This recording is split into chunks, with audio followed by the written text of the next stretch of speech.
Hello, everyone. Welcome back to AIMLOW. Welcome back to AIMLOW again. It's good to have you joining. As usual, I'm Michael Gregory, and I'm Kalina Dimitrova. we'll start off like usual with a brief introduction of the course in general and what we went over last time. As we're starting things off, please don't be shy about saying where you're from in the chat. Say hello to everyone. Like I always say, it sounds like a broken record because I say the same thing every time. But it is exciting, at least for me, to see where we have everyone joining from. And I know for Kalina as well, and for some of you, it probably is. So I'm just pulling up my trusty AIMLOW slides here. Okay, so session 4 on image generation. Our nicknames for tonight, like we always have AI generate new nicknames. So I like the ones today. They're better than last time. Michael, who is inspiring young minds. And we have Kalina, who achieves significance, and then it's blocked by Zoom things. So just achieve significant success. No, it's perfectly visible, so don't worry. Okay, no, I mean, for me, it wasn't visible, and I forgot what it was. No. Okay, so we're over halfway through the course now. We're now on the image generation part. And like we explained last time, this is kind of like a two-part middle thing where image recognition and image generation, there's a lot of things that come up for both. So it's the two-part like mini thing sandwiched by the rest of the course that I guess is the bread and the other toppings that maybe not a good analogy. Anyways, last time, we looked at image classification. A lot of it was with our own image classifier. Should I keep talking about this, or do you want to be the one talking because No, you're the one who? you Okay. can't keep talking. Okay. So just like we did with text and really kind of what we do through the whole course, we're looking at both the theoretical foundations of it, in this case, through the image classifier with which Kalina coded and made. And so how classification works, and then looking at an example you can use right away in the classroom. And we used Google Teachable Machine, which is like the biggest mainstream one. Not trying to say it's the best by any means, but for me at least, and I think for a lot of you, it's the most handy or like lowest entry barrier one. So we used that and included that in the homework. We had some examples of sorry, moving things around because I'm running things off of one laptop and I have Zoom settings all over the place. But a couple of examples that we had when you tried to have a doodle or an image you found for the generator, and those Kalina added to the slides from last week, so they're all there. If you're interested in more than just the 4 or 5 sample we have to look at now, but the 4 or 5 sample, Kalina, do you want to go over explaining what the saliency map is showing, or do you want me to do that and you'll jump in and tell me where I get it wrong? Well, however you prefer, but okay. Let's see how well you do, because I've been speaking a lot about these things, so maybe let's Okay. try. Okay, so as you'll remember from last time, and if you're joining us for the first time, then this is a good preview for it as well. But you all sent in images, or at least most of you did. We didn't check and kick you out of the Zoom if you didn't send an image. And we gave the instructions. It can be hand-drawn or a photo or AI generated. It can be as good or as poor an image of a dog or a cat. And the point was we wanted to run it through our image generator to see how well it generated. I messed up the words there. Through the image identifier or classifier to see how well it could tell if it was a dog or a cat. So this doodle, which even though it's not that beautiful a doodle, I'm sorry to whoever drew it. I think I know who it is. And if it's who I think I remember, it's not someone who's easily offended. But any human could say, okay, well, that looks like a dog. And the identifier did correctly identify it with a fairly high accuracy there, 86%. And if you look at what it looked at, the filter, so all the different filters were looking at different aspects. Here it looked at the edge, which makes perfect sense because that's all this diagram has. It doesn't have more features than edges. And the saliency map is highlighting the parts of it that corresponded to the model of what it knows as a dog. So you can see the nose was the hottest spot there. So it said, okay, the nose definitely looks like a dog nose more than a cat nose. Whereas here, oddly enough, the tail, it just ignored that. Like that didn't say, oh, that's definitely dog or not dog. So that tail wouldn't have been dog-like enough. And then the legs and the ears were the most identifiable other things, but it was really that nose that gave it away as a dog. Anything to add, Kalina? That was perfect. Okay. And I'll spend less time on the other ones because we're not going to go into huge detail. We did see these last time, but it's interesting seeing how they pass through the filter.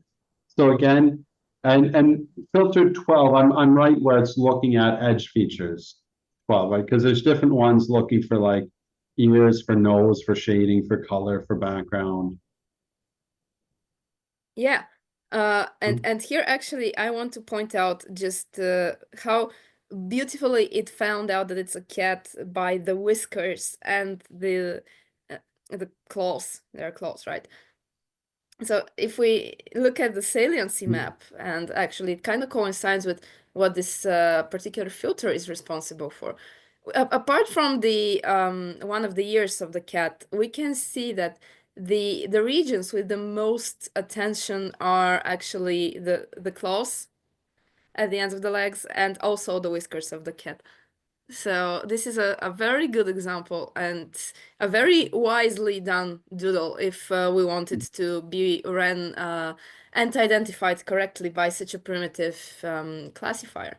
Add whiskers, add claws, typical things for cats that dogs don't have. And yeah, it did its job perfectly.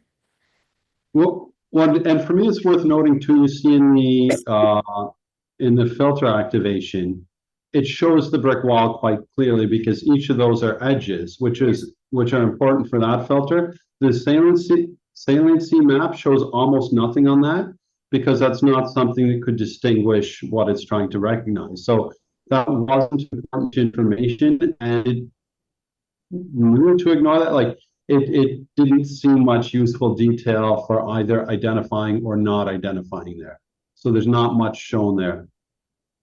Nor with the smile, which a smile like that probably didn't occur on many of the real dogs or cats, right? Yeah. So this one was wrong, but it was close. Oh. Yes, I put Oh, this one yes. actually. Can you just go back to it for a second? I Yeah, put this yeah. one actually as an example of one that was wrongly identified, and it's quite an interesting doodle. So it was actually quite confused, and it said we have like 45% dog probability versus 55% cat probability. But to be fair, it's a dog with relatively short legs, and most cats have shorter legs compared to most of the dog breeds. So anyway, we can see where the confusion really came from. And yeah, these are just three of the examples, all of the examples from all of your doodles, and we told you that whoever doesn't want to doodle, you can just look for some bizarre image to try and make it confusing. All of the results are in the presentation from last week, which all of you should have received by email by now. So if you're interested at how it performed on everything you sent us, it's all there.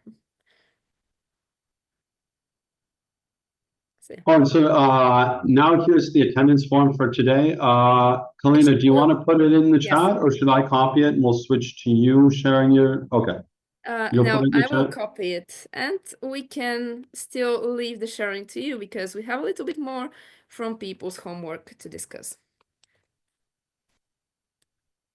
And so the homework from last time had two parts, and we realized once we started getting the homework for you, as a homework task to train an algorithm and to check what people have done training algorithms does not make a great homework task. So if you're teaching, because most of you are teachers, and you're assigning something like this in a teaching setting, definitely assign students to give more information than just a link to their trained model, because it's reasonably confusing trying to check that.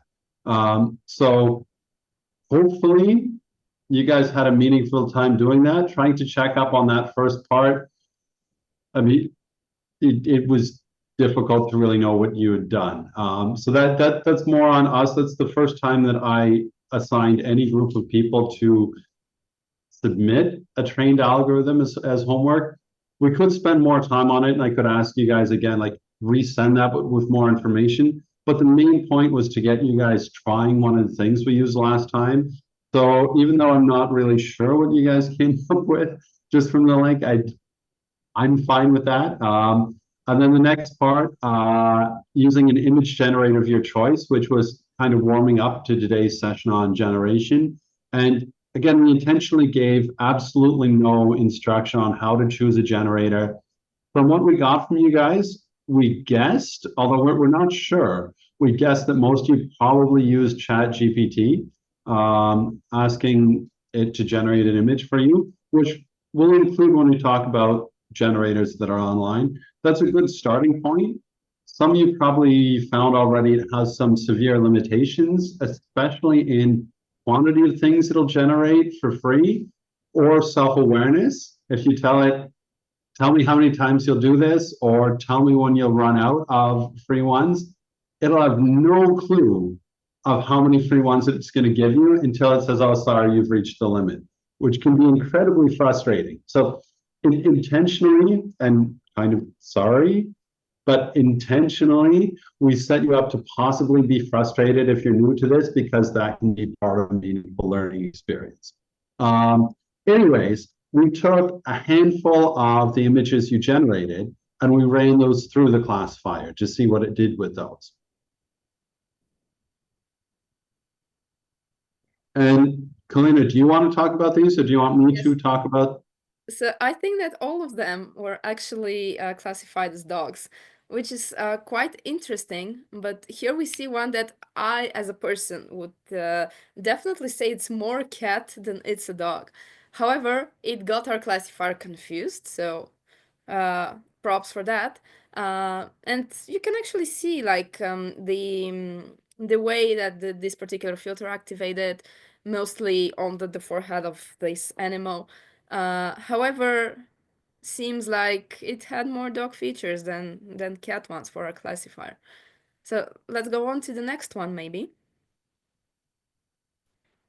So it's still like this one, still to 2.5% cat. But yeah, here is one that has mainly dog features and like only one quarter of its head being a cat. So here we can say that it's more, how can I say it, plausible for it to be a dog, uh, according to our classifier. So yeah, a quarter cat, three-quarters dog is still a dog to us. So Well, and two interesting things I would say about this. For me, looking at the image, even though the like cat part is somewhat more cat-like, for me, it looks more dog-like as well. But also, if you look over at the saliency map, you look where it matched up, and it actually matches up more on the cat side to say that's what identified it as a dog. Like it has stuff on both sides of the image, but if you look at the forehead, even the ear, except for like one very bright spot on the left dog ear, the whole cat ear is mapped as evidence that it's a dog. yeah, and it's also good to see that actually the spots play a critical role. So maybe it had a lot of Dalmatians in the training set. I don't know. I haven't looked at the whole training set of 4,000 dogs. And there's probably more detail than we really need, but like looking at this ear and thinking of dog ears and cat ears that I've looked at. Now, I don't purport to be an expert on either, but like the ear, even though this was done supposed to be the cat ear, for me, it looks more dog-like. Yeah. So let's move on to the next one. which is also like, it's mostly a dog. It resembles a corgi, I think, or something like that. So this is no surprise that it was identified as a dog. And look at its ear. It's so similar to the previous ear that I said is more dog-like, right? Like, look at those two ears.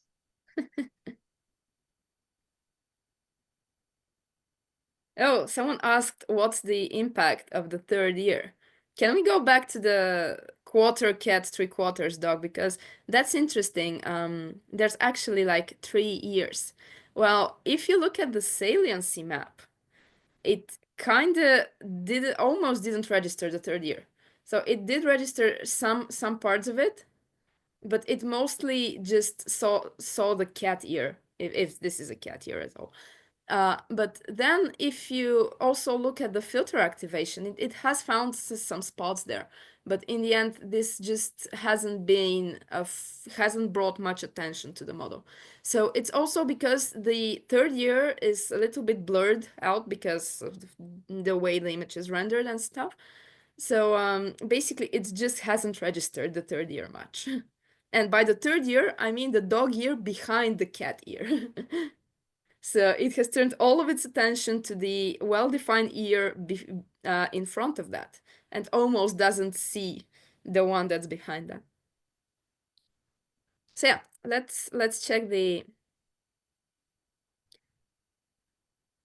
Yeah, so this one is clearly a dog. So what's interesting here is that if we look at the saliency map again, we can see how it activated mostly along the back of the dog. It also found the edges of the building and so on, but around the dog, the back of it played the biggest attention, the biggest role. So okay, and the last one we picked. Yeah, this one I love, but it was absolutely positive that this is a dog, which puzzled me a lot because it actually has many cat features. However, it was absolutely sure it's a dog. So this is one I'm still puzzled about, and I still have no good explanation as to why it was classified as a dog. And maybe I will play a little bit more with it and train a few more models to see whether I can extract something from it. But yeah, this is one that I I don't have much to say about because this really did confuse both me and the model.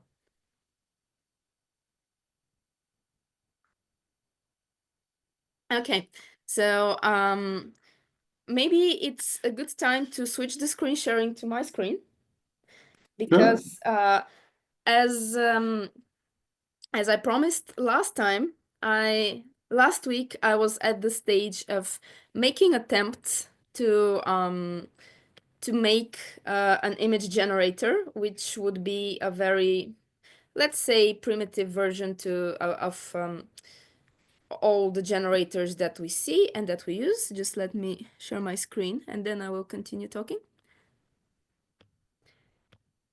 Okay. So yeah, but before I get to that, as you see here on the slide, by doing this homework, you already have some experience with image generators. So you know that you need to prompt them and they will basically use the information that they have learned in order to generate some image according to your prompt. So I decided to just briefly explain how the most basic such generators work, because it's actually a very good example of how, let's change the slide. Okay, it's a very good example of how different networks can actually be integrated into one program, into one code, and they can be made so that they communicate between each other. So I'm actually today going to tell you a bit about the maybe most advanced form of neural networks, and thus the most advanced form of AI that we are going to show you in this course, which is the generative adversarial networks, or GANs. I'm just gonna call them GANs from now on, which are used in image generation. And as I've written it on the slide, they're an excellent way to show communication between two networks, because in order to train something that generates images, it's a little bit different than simply training something that generates text. Because we've already dealt with generators, and these have been text generators. You saw Baby GTP and so on. But the thing is that when we generate images, we need to create something a little bit different, because and this can also be used, by the way, in generating text. You can make GANs for generating text, but my point is things work a little bit different. So GANs are actually composed by two things. One is the generator and the other is the discriminator.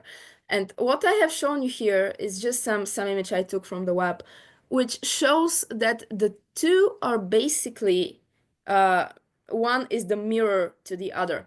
And as I was trying to write our own GAN, I told Michael that this is very interesting to me, because this actually mimics the architectures that I use for writing neural networks to analyze data from particle physics experiments. However, I don't use my networks to generate anything new, so it's a bit different when it comes to how the network is trained. But if we simply look at the architecture, it is a beautiful example of how data can be handled. And although they're shown here as generator first, discriminator second, I'm actually going to reverse this. And first, I'm going to tell you what a discriminator does. So I hope you can see my cursor too, and I just need to get rid of some zoom controls. Okay. Oops. There we go. So if we look at the discriminator, and what I'm showing you right now is an input image. So it's just a matrix of some size, a two-dimensional matrix. And what it does is going through different layers, and if you remember, the layers were the different floors of the architecture. It extracts certain features from the images. We talked about features last time when we were talking about classification. So the discriminator is a bit of an oversimplified classifier. It goes through the images, and each of the filters finds a different feature. If we're talking about cats and dogs, you can again think of it as ears being one feature, whiskers being another, and so on. And so it isolates all of these features, noses, legs, tails, whatever. And then going through it, it sees whether these features that I'm talking about, eyes, ears, legs, are present in the image that it was tasked with scanning. So if those features are there, if it can recognize a nose, eyes, ears, whatever, it says, okay, this is a real image. But then if we give something to it and it cannot find these features, it will say, okay, this is not a real image. What the generator does is the opposite. It starts with something quite random, and then through the opposite version of the architecture, starts imposing these features that it was given by the discriminator. So it starts imposing them here until it creates some form of an image. So that's why I wanted to talk about the discriminator first, because the discriminator is what's run on the real data that your generator is trained on. And then the results from the discriminator are used for the better training of the generator. And this can be seen here, which is the best explanation I was able to come up with for how these GANs actually do the communication between the two models. So we have real images that are fed to the discriminator, and this is the way that the discriminator learns the real features. Then what we have here is the discriminator loss that is calculated, which basically tells us how well does the discriminator discriminate between real and fake images. And this helps us make the discriminator itself better. So that's how we train this part. Then with the generator, we have some random input, which is a matrix of random numbers. and it's given to the generator, which tries to impose features on it, creates an image, then feeds it to the discriminator. And its task is to basically confuse the discriminator that this image is real. And this is done through the generator loss. So it basically shows how well the generator has generated an image. And minimizing that loss, which is again calculated by how well the And discriminator. sorry, just as you're explaining that point to mention a lot of your text at the bottom is covered by your zoom Oh, control. I'm sorry. Okay. And a little bit at the top. Yeah. Not much. It's the one word. Okay. Now I think we lost all of the zoom controls. But yeah, thank you for that.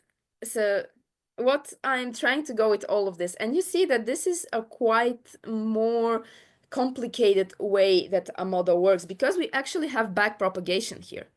So we make the generator generate something, we feed it to another network, and the result from that is used to adjust the generator.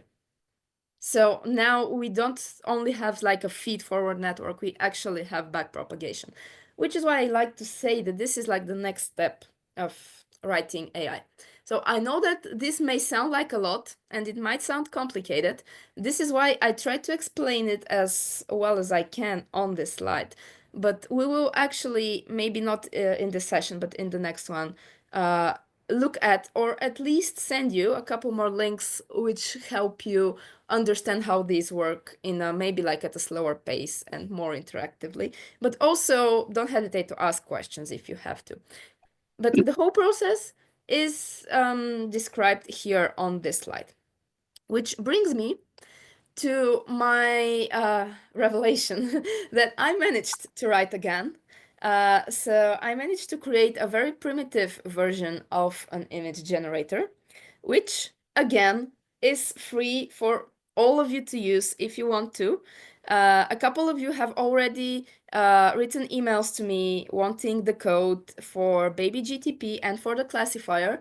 So this is no different. And if you want to run this image generator, and I'm going to show you the results from it, you can again text me about the code. I will also put that code on GitHub. And in fact, I can show you a little bit of the code just so that you see how it looks like. It's much, much longer and more complicated. You see, we have 180 lines of code, which is more than I have shown you so far. But what I'm just going to pay attention to is, once again, this is the discriminator network, and the way I have, it ends here, the way I have built it with the different layers, and this above it is the generator, and you see that it's a little bit more complicated. Basically, it has a few more floors than the discriminator. But if we keep the architecture and building analogies, these are just two buildings that are connected by a bridge, or more like a staircase, because from the top floor of one of them, you have a staircase which leads to the lowest floor of the other, if that makes sense. And you can kind of go around both of them. So yeah, this is the code, and I'm not going to tell you more about it. If anyone wants it, again, I will completely give it to you to experiment and play with it. So moving back to the presentation though, keep in mind that it has limited abilities because this is a much more complicated AI. So it requires much more computing power in order to be trained. And if I were to develop and train anything which is more complicated and better than this, I just wouldn't have had time to train it, and computing power and so on. So if some of you want the code, I'll send it to you, but keep in mind that if you want to compile it and train it, it will cost you a lot of time. So it can still train on a data set of images, and it generates new ones. Although it's not supervised, cannot be prompted, you cannot ask it to generate an image with certain features that looks a certain way. It just generates 12 random images based on what it learns from. And we decided that the best way to teach it is to use human faces. And this is the first database of human faces that I was able to find on the internet. It's completely free on Kaggle. I think that was the website. And you see 5 random examples from the training data. The whole data set that we used to train this, it doesn't have a name. It could be called Baby Gun, I think. I'll go with that for now. So yeah, Michael's laughing, I can hear you. So these are 5 from all of the 4,000 human faces we used to train Baby Gun on. And the good thing about it is that those are like pretty clear, don't have many features that need to be accounted for. And you can see that they're quite bad quality. Again, computing power. And you will see actually why this bad quality is really all we could do at this point, because in a moment I will tell you what did it cost me to train it. You remember what we had? Just a very quick reminder. We have random input that goes into the generator. A sample is generated, which is ran through the discriminator. And the result from that is used to optimize the generator. And then this whole thing is iterated over and over and over again. So the random input, I literally screenshotted my the output on my computer, which is why I actually kept like the whole window view, is that this is a simple 64 by 64 square of random noise.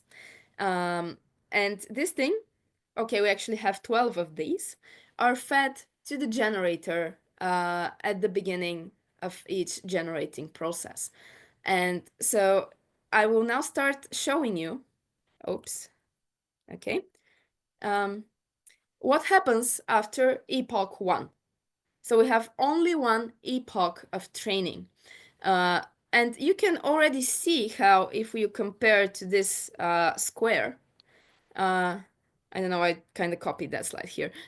So you can only see, if we start with this little square, how it now has these other squares, which is just some very undefined features the generator is trying to impose on our beautiful gray squares. But because it's epoch 1, it actually hasn't learned anything. So that's how it looks like. And this is all a starting point after one epoch. And here comes the time for me to tell you that if you remember Baby GTP, we used to train that for 100 to 200, maybe 300 epochs. The last time, the classifier, we trained for only 30 epochs. Well, this thing here, you will now witness the results from training it on 20,000 epochs. So it's trained very slowly, and 20,000 epochs require a lot of time for this model that consists of 2 neural networks to train. Basically, 1,000 epochs took around 30 minutes to train. So these 20,000 epochs took me, and actually I didn't train it on my computer, I trained it on a much more powerful machine, and they took this powerful machine 10 hours. So you will see the result of 10 hours of training. Starting from epoch 1, you can see what happens at epoch 1000.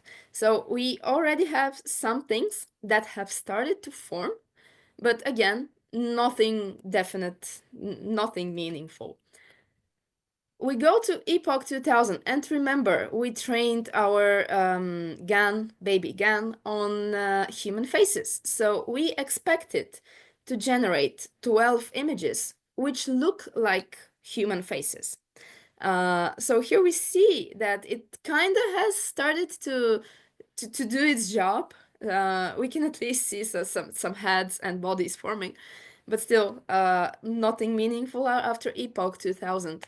So we're moving on to epoch 3000, where it gets interesting, but the way we can explain this here is that maybe it has started to learn where the eyes are, because here you see that there are no eyes, noses, mouths, whatever. So here, although these look a little bit more interesting and kind of scary, it has started to learn some more detailed features and some facial features of the people. That's what leads us to Epoch 4000, and we can now see faces with where the eyes should be, where the mouth should be, where the nose should be, and so on, which means that the training is progressing quite good. Moving on to 5000, this was questioned by Michael as to why it is so red. And when composing skin tones, red actually plays a big role. So if you see here, most of them are just black and white and some form of brown. And here now, it has started to learn how to impose colors. So we go here again, which kind of kind of looks like Epoch 4000, but now we see the progression a little bit more clearly. And so I will move on to Epoch 7000. 8000 looks quite interesting with a lot of yellow in it, same reason. And going to 9000, faces are becoming more defined. And keep in mind, these are very low resolution, very limited data set of only 4000 faces. So don't expect some beauty pageant contestants at the end. These will all look a little bit abstract right till the end. But you can see how more and more features start to be defined. But also what's more important is that because this whole model doesn't really know what a face is and doesn't really know how a human face should look like, it's just imposing features. It's actually creating faces that look legit but are not entirely the way human faces look. We see that And yeah. is it also worth noting that as it progresses, features are added before the features are fit within the model of where they should be in relation of other features? And so we see that with different features as they're added in the model. Like at first, eyes were added, or eyes and a mouth. And in some cases, the fact that there should be two eyes if it's front on wasn't yet a relation that was in there, or where the eye should be positioned in relation to other things. And then as it gets that narrowed down, if it adds in something like a mustache, the position of the mustache might not yet be fine-tuned because those are separate vectors, the existence of a feature and the connection of a feature between the other things. Yes, that's actually a very important point, which is also a way to prove the explanation about fixing the discriminator, teaching the discriminator to better see real from fake images, and feeding this back to the generator, because the discriminator's task is to find the real images, but the generator's task is to generate images which are more and more real looking. So in a way, they both work together by fighting each other. And so let's say that the generator generates an image which is very close to a real one. It gives it to the discriminator. And because it's a very good image, very close to a real one, the discriminator gets confused and confuses it for a real one. But then the law says, oh, no, this wasn't a real image. You need to know better. And this actually makes the discriminator better in learning the features of real images and gives those to the generator so that the generator can once again make something even better to confuse it. So they are friends, but they are competing with each other. So it's kind of like a friendly competition. So yeah, moving on to 13,000, you can see how our faces have started to look like. 14,000, 15, and I will go through these because there are not many bigger changes until 20,000, but when we send you the presentation, you can all take your time to take a look at those. 18,000, 19, we can see now actually some quite good faces. For example, the upper left one. And again, keep in mind, this is entirely generated by this code. And this is a very, very primitive version of a generator done on a very limited computing power. What you are going to see now with the real generators and the ones you have used, they use tons of electricity. They're basically processor farms, CPU or GPU farms, and so on. So what we have done here on a single GPU is limited, but again, it shows how generative networks work. Because this is the end of this. This is epoch 20,000. And once again, I'm gonna say, if anyone wants the code and wants to run it, I'll give it to you. But just keep in mind, you need to at least have a computer with a GPU, some form of GPU, in order to run it and not have to wait a month for it to train. So yeah, this is the network that we created. So I will now stop my share and give it back to Michael so that he can show you how real generators work. Well, or like ready to use, or like what ones you might want to use in the classroom. But as we're going through how to use them in the classroom, some of these elements will keep popping up as important. Like one thing I want to remind everyone of that I'll mention several times is what Kalina was mentioning with processing time. And like she mentioned way back, several slides back, with the discriminator and the generator. And the discriminator essentially being the image classifier that we used last time. So that on its own needs to run as part of a much bigger thing. And that's only one piece of the puzzle. And it's running that not 30 times, but tens of thousands of times. And so when we consider online generators, that comes up as an important consideration in how they work, or especially in their models, like free models or pay models, and what they're doing. Because the biggest thing you're paying for when you pay for a model is for electricity use, for processing power.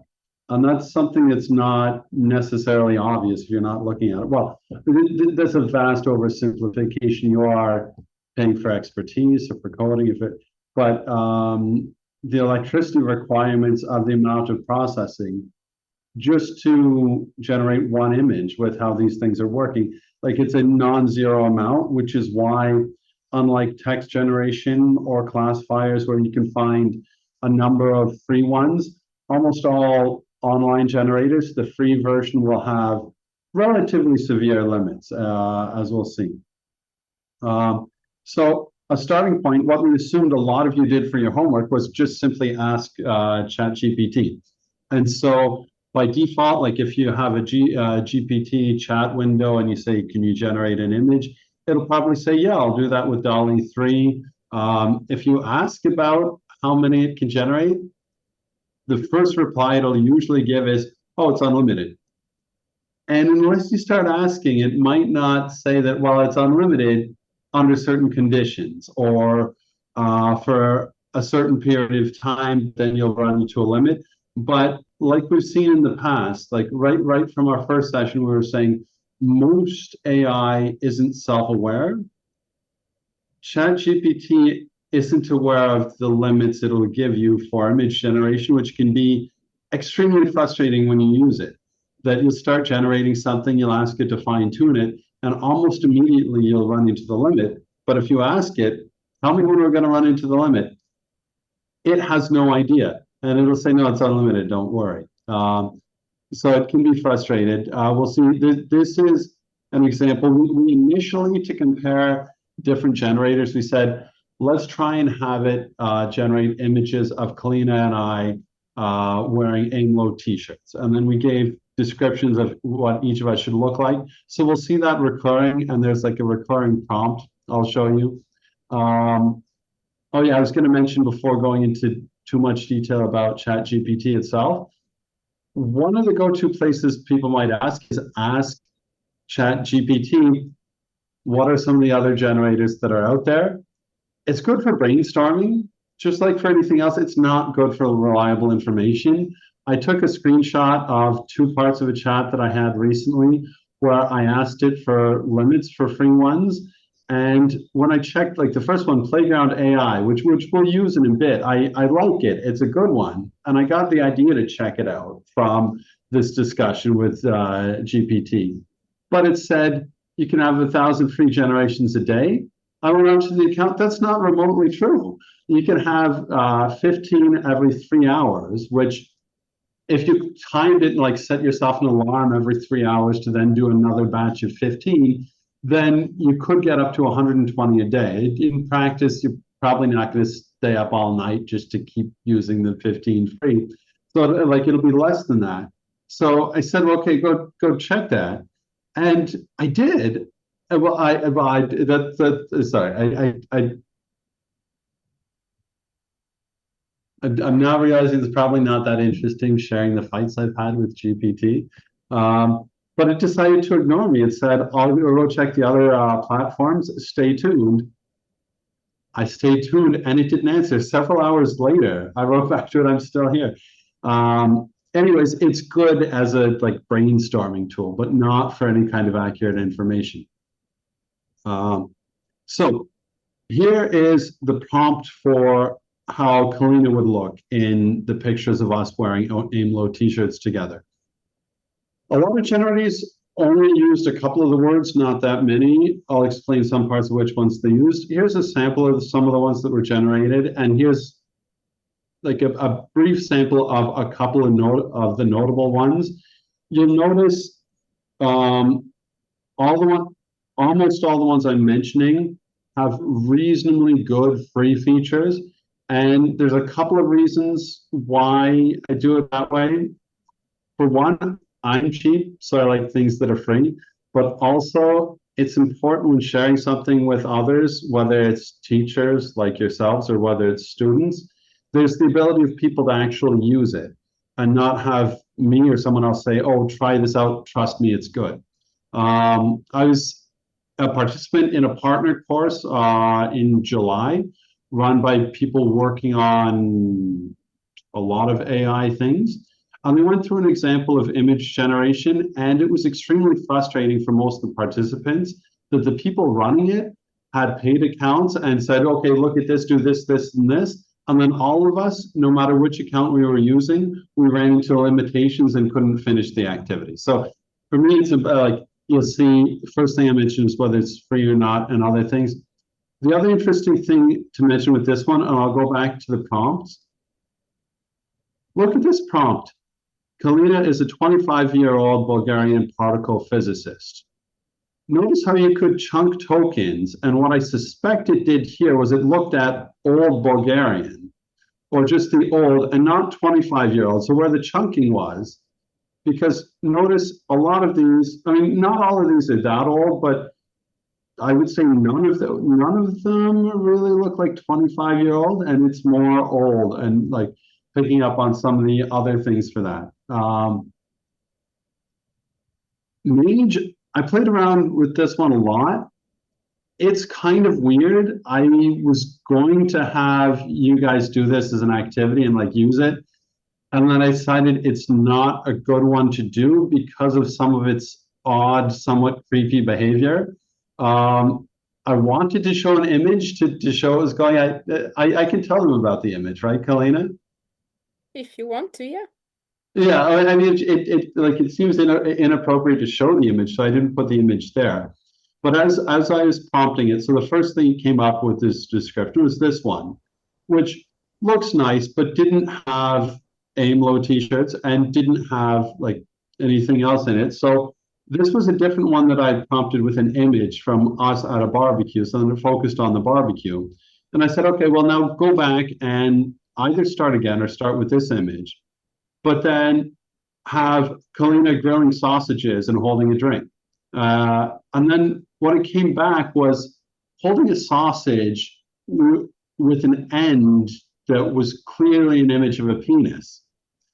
And that seemed very inappropriate. So I looked at the settings, and the settings were set to, and now I've blocked my settings so I can't see what I have on my own slide.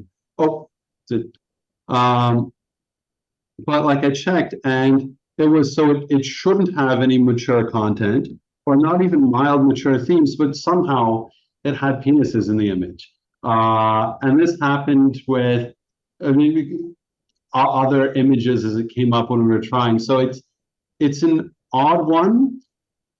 Other than that, it's interesting, but I would be very careful using this, especially if you're using it in a school setting, despite whatever you put the settings to. And like that was a useful thing, having gone through, as a warning to be careful with how you might use some of these generators.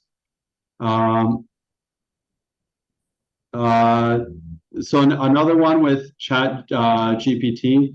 This I just gave the prompt just as it was, and it came through with this. And again, as I keep mentioning, no self-awareness about the number of generations. And if we look why, we can look at the free versus paid features of any of the generators.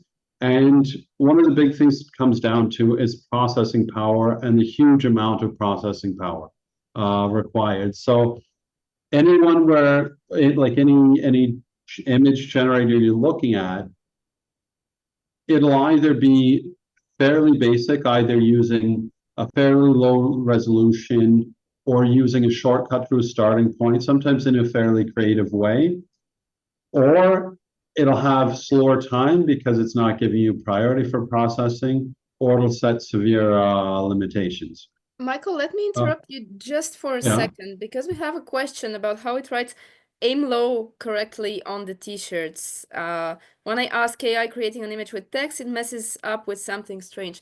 Well, if, yeah, you see here that the AIMLOW has it correctly, but this doesn't occur every time. If Wait. It has it correctly on my t-shirts. On your t-shirts, it's missing the I. Yes. So even there, it's not correct. And if you go to the next slide, because I was actually joking about that earlier, I have an extra G in my name there.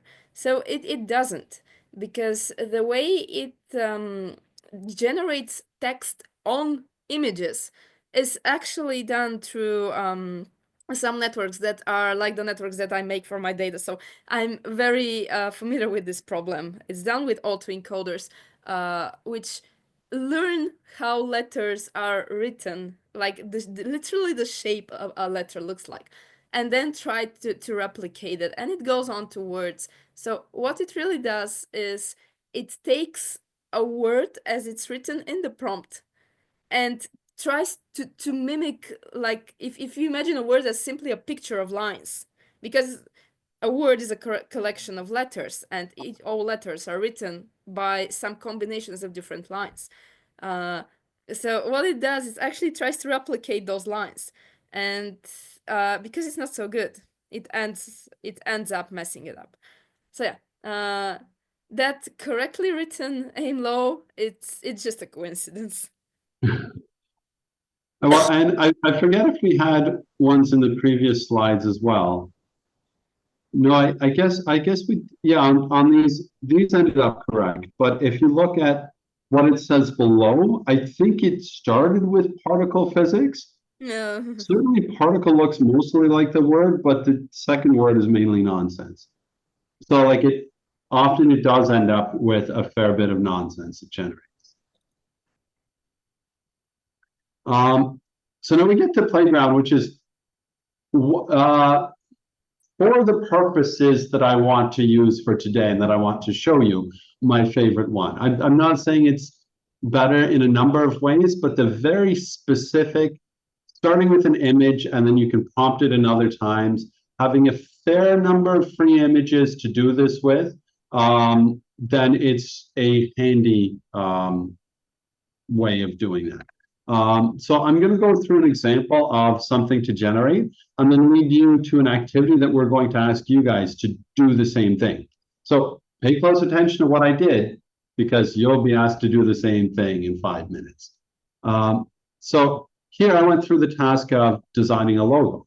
You might notice I have this beautiful virtual background today, which was designed with Playground. So you choose, also I meant to say, an interesting thing with Playground as well is that it always starts with a seed image. So unlike a lot of generators where you'd say, like the example we gave said, Kalina is a 25-year-old Bulgarian particle physicist, and a lot of other things about her. You can't just start with a text prompt. This makes you start with an image, which gives us a clue to how it's working and how it's able to have a fairly generous amount of pre-generation, because starting from text where you're generating an image from nothing can require more processing than just modifying an existing image. So that's the kind of shortcut this one takes. And it's really handy for the case that we're using it for today. In other cases, like you'll notice if we go back to these examples, none of them were generated with Playground because it's not very useful for that, because I would want maybe an image of two people wearing t-shirts together, or like, and to find a starting point that looks like that, they probably have one, but like not quite what I was looking for. Anyways, for designing a logo, it's a pretty handy one. So I chose this logo, which I thought, hey, that looks kind of pretty. I like mountains, I like trees, and looks good. I'm going to take that and I'm going to tell it, replace the text with AIMLOW, and then have it like what the acronym stands for: Artificial Intelligence and Machine Learning Online Workshop. Notice how it's spelled learning, learning. Most of the words are fine there, and with the other iterations, the words actually do get better. So there's something that's going right there. But then I had some more prompts, like I wanted it as a virtual background. I checked, Zoom is using 9:16. So let's stretch that out and just added some white space. Then I said, okay, change the color scheme, because AIMLOW is part of Discovery Space, which has what I consider an annoying color scheme. Maybe I shouldn't say that publicly. I think I can say that. But I said, okay, like try and include more of these pink, purple, magenta, sky blue, like a sunset, but more annoying and neon. So we got close to what I had now. And then a couple more text to have fun with it. Like I wanted to add Kalina and myself. So I said, short woman who loves barbecue and tall man with a beard next to a bike. It didn't seem to pick up on the barbecue. There's some details it just doesn't want to add. Notice the words get better. It's just like this M that doesn't, it looks like a kind of mutant M. But other than that, it's pretty good. Then I wanted to add the Discovery Space symbol. So I said with the sunset. Didn't want to add the letters. I tried that again. Still didn't add the letters, but we got to the final one that's my current virtual background. So, it looks like there's some things in the chat. Anything I should address? I'm taking care of that. Oh, okay, thank you. Okay, so without further ado, all of this was leading up to your turn to design a logo. So there's a couple of links we're going to put in the chat. But well, no, you can do it while I'm talking. Yeah, you can do it while I'm talking. And one step I realized, and it's a pain in the butt that I didn't include this as a step in the chat, and it's a pain in the butt. It's going to ask you to do this. You will need to create a free account with Playground. Unfortunately, I didn't pick one where you don't need an account. I'm sorry if you're opposed to that. Don't create an account. Don't do the activity. Hopefully, most of you aren't too opposed to that because it's a reasonably decent program to play around. So the instructions are create a copy, not of these slides, but these slides, the slides that the link links to, which is a copy of these slides. That's an incredibly confusing way of saying that. In another tab, I have a subset of the slides that contains that slide. That's the one you have a link to. So the link, you click on that link and it'll ask you to make a copy of the slides, and then you can make a copy. Again, for this, so it's hard to do things like this where you don't have to have some form of account. So this one, it'll want you to have a Google account you're signed into. If that's a problem, again, like skip this, but join a group that can do it. So you can do this either individually or on your own. Most of it, well, I don't know, I shouldn't project myself onto most of you. Some of you probably don't feel like working with others and having fun doing this together. Some of you might, because it is a fun thing to work together. And if you don't have your own account, but you have a friend who has an account, then you can share it that way. So we're going to give the option of working together in breakout rooms for this. Don't worry if you're shy, if you're not properly dressed to connect, or you don't feel like talking to other people, do it on your own. But if you're up for meeting someone else for 5 minutes, working through this, then there's a second slide with breakout room instructions where you do the exact same thing as everyone else, except you choose a leader who will share their screen. They'll make a copy of the instructions. They'll be the one navigating Playground, and together you can discuss what prompts you'll give. Then make a copy, just like I did in the example slides in the bottom, which you've just seen, where I put what prompt I had and the image it came out with. You do the same thing. So for prompt 1, you put in the prompt that you used and put the image and copy the image there. For the second prompt you did, and so on until you get a couple of them, and then share those. So take about 10 minutes to do this. That should be enough to come up with a basic logo, probably 4 or 5 prompts. I see when I started giving the instructions, Kalina already put everything into the chat. Do people have any questions about the instructions to design your new logo before we say, okay, if you haven't already started doing it, start doing it? And of course, one of the questions might be, I want to work with others. Can you open a breakout room? So yes, I'll open 3 breakout rooms. You'll get an invitation to join. If you don't want to work with other people, don't feel you have to go there. You can hang out in the main room. So I'll open those now. So anyone who wants to go there can go there. If you have questions, let me know. And good luck with it. Anything to add, Kalina? Well, let's go and see how it goes, because we only have limited time too. Yes, well, and like I said, in 10 minutes, we'll get you all back here and we'll see your creations. And if you're in the main room, just hang out in the main room, ask us questions as you want.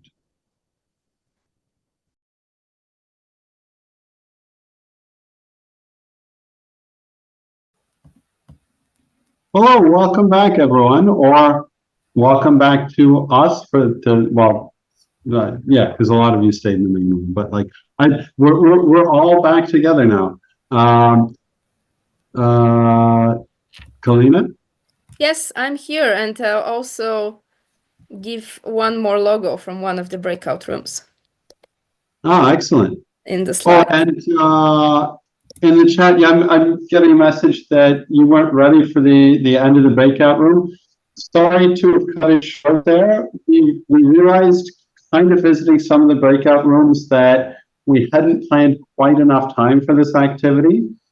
It's true, starting to use a generator can take more than 5 to 10 minutes. And after I looked at a lot of different ones online, I was like, oh, this is going quick. I can go through several prompts quickly. But that was with the experience of having recently done it with several other generators. So I underestimated the time that you'd need. I'm sorry for frustration that arises from that. But there's probably not enough time, unless we ran this session late, to give a couple more minutes, because we want to do a couple things to wrap up. So I am sorry for anyone, whether you're in a breakout room or working on it on your own. I'm sorry if things did cut a bit short. Hopefully it's something that you're interested in finishing or doing more of. If you haven't shared it yet and you share it with us like after the session or anytime, we'll both be happy to see it and to share it in the next time. So if you have something to share, oh, and hopefully that's one to share in the chat. We're seeing that Marco's added. Access. But if people have ones, sorry, what's that? Yeah, Michael, sorry. Okay, so like whether or not you had time to finish and share it via the form. If you have an image or a logo, or if you do have a set of slides with the progression to show, please feel free to share that anytime. Any ones we see before the end of the session today, we'll share, and I'll start sharing my screen again to show what we've seen so far. And I think, well, I know from the rooms I saw, and I suspect that there are more individuals who had more things that are in progress. And so we'll be very happy to share any others that come up with. I like the ones that we're seeing so far. And Kalina, I think you added this one. That was from a room you were in. Do you have Yes, anything with Valentina, the yeah. prompts that were given to get to this point? Oh, it's unfortunately it's only one or two prompts which were trying to fix the text. So there's not much to share, but it was just changing whatever it was for a cleaning service. So it was changing some cleaning service logos and text to AIMLOW. So Okay.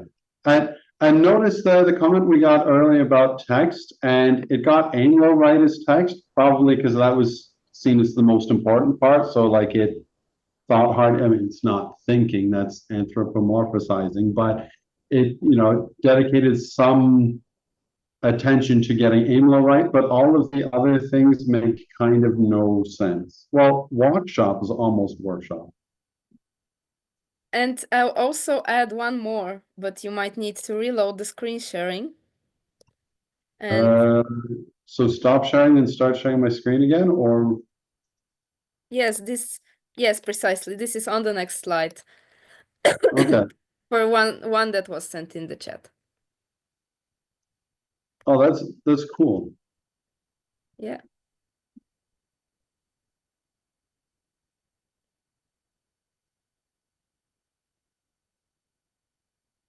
And also one caveat to share, like now that we're encouraging you to generate images as well, same warning as I gave when engaging with text models. It's possible, although generating images does take more processing power, so it happens slower, but it is possible that you could end up spending more time playing around with image generation than you might otherwise intend. So be careful with the usage of your own time once you get trapped down the rabbit hole of something like this, because it can be interesting. You can create some cool things, but it can also take a lot more time than you might initially expect. Okay. Kalina, in the background, Kalina, in the background, you've been looking at more ones that have been sent via the chat or otherwise? Indeed, yes, but I'm asking Antonio and Marco to give me access because they haven't changed the settings. So either reply to the access requests that I send via email, or simply change the permissions for sharing the file to anyone with the link can view it, so that I can see it and I can put it there. But even if you don't manage to do this now, we will show the results from both of your activities next time. And so with that, Kalina, do you want to explain the homework we've designed for next time? Yes, but I just got one of them. So if you give me another maybe 10 seconds to just very quickly add another slide to our presentation, and Antonio also shared it with me. So if we have a little bit more patience, then Michael, you can Do you want already. me to do that in the background while you explain the homework, or me to explain the homework while you keep doing that in the background? Well, you can keep doing that in the background. I have already put Marco's, so only Antonio's is Okay, left. perfect. Yeah. Actually, for me to do in the background, can you share your screen so then you know what I mean? Yes, okay. And I'll actually use this for to do both. because, okay, let's see how this goes. So Thanks once should I again, now add Marco. a slide for Antonio's? You got Marco's on there, but not Antonio's? Yes, I'm currently showing Antonio's. So we have some very good, and I will actually just go very quickly through them because we don't have much time. But we will have the collection of the logos for next time, for all of the logos that you created, again with the prompts. So yeah. Including any logos, if anyone wants to go home and like pull an all-nighter creating thousands of logos, as within reason, as many as you create, we'll be happy to share. So yeah, and this is the result from Marcos. So yeah, this is for the results from this, and I want to spend a little bit of time removing Zoom controls from my screen and talking about the homework task, which is a little bit more, let's say, unusual this time. So next time we're going to wrap everything we've talked about in terms of text generation, image generation, classifying, and so on, as to how all of this can be used in the classroom. So we're going to talk about different activities that we can perform with students or with like general audience if someone is doing events in front of more general audiences and so on. But yeah, mainly focus on students and classrooms. So the homework is to kind of set off the start for creating a learning algorithm. So we have been telling you a lot about training computer algorithms, and we want to show you a cool way with which you can mimic that in a classroom full of students or in a room full of people in general. So what we need you to do is to think of an object, a tool, which very little people know what it's used for. So it could be something you use for your hobby. It could be something used in some craft, some very specific tool. You can, for example, something used to repair things, some piece of machinery, and so on. Just think of something that only you know what it's used for, or a very limited amount of people. Find a picture. Like a subset of people who might have similar specialist knowledge. Like Yes. one example, I worked as a part-time bike repairman, and so there's some bike tools like a cassette wrench. If I see one, I'll know immediately what that is.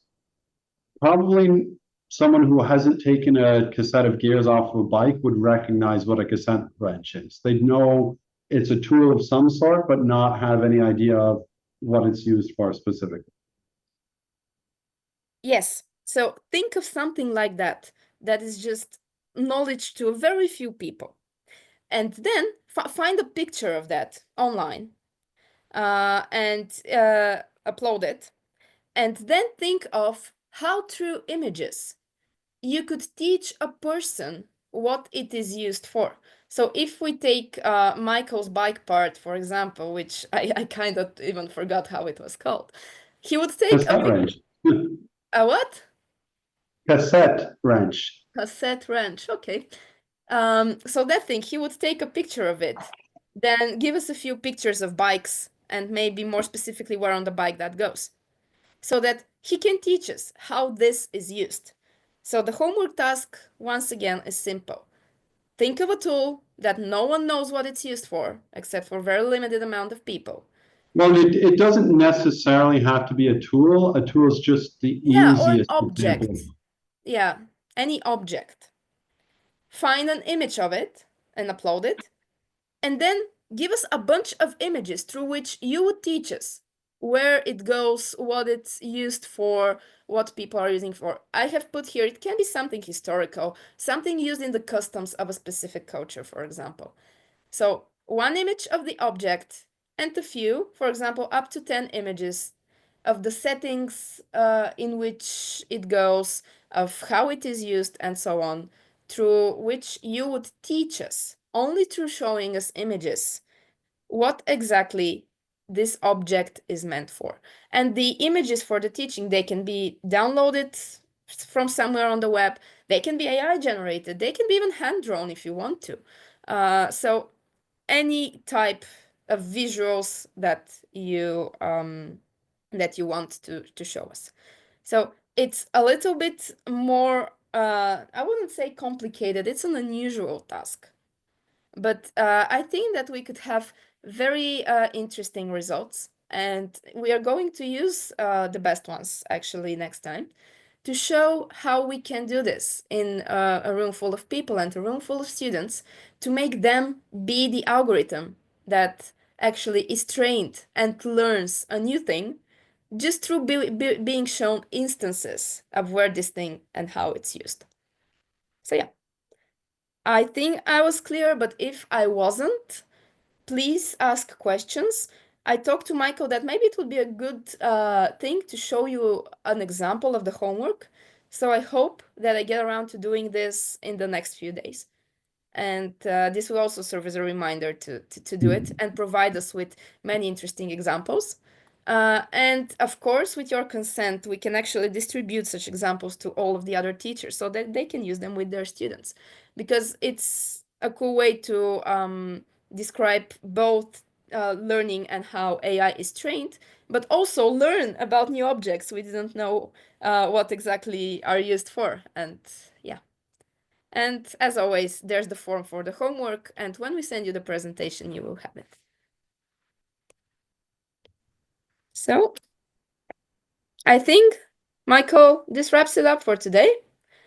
Yeah, And no, I think that's everything for today. So hopefully this was interesting and you learned something new.